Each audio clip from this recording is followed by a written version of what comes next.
পারা নামাজের চেয়েও, রোজার চেয়েও, দান খয়রাতের চেয়েও একটা বড় ইবাদত আছে। এটা কি আমি কি তোমাদের বলবো না? সাহাবারা তো অবাক, নামাজের চেয়েও বড় ইবাদত, রোজার চেয়েও বড়, দানের চেয়েও বড়।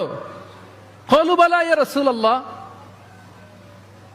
সাহাবারা বললেন অবশ্যই হে নবী, হ্যাঁ আপনি বলেন সেটা কি? বিষ্ণু সাল্লাল্লাহু আলাইহি ওয়াসাল্লাম বললেন ইসলাহু যাতিল বাইন, বিবাদমান দুই গ্রুপকে মাঝখান দিয়ে যে মিলিয়ে দেয়া।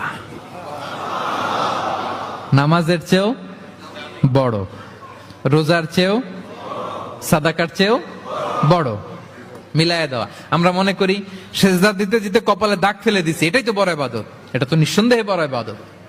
আমরা মনে করি হজ করতে করতে শেষ করে ফেলতেছি, এটাই বড় ইবাদত। জিকির করতে করতে আমরা দিন রাত এক করে ফেলতেছি, এগুলো তো নিঃসন্দেহে ইবাদত। কিন্তু দুই ভাই বিবাদমান দুই গ্রুপের মধ্যে আপনি যদি মিলিয়ে দেন, এগুলো নফল রোজা, নফল দান, নফল সালাতের চেয়েও বেশি সওয়াবের কাজ। পড়েন সুবহানাল্লাহ।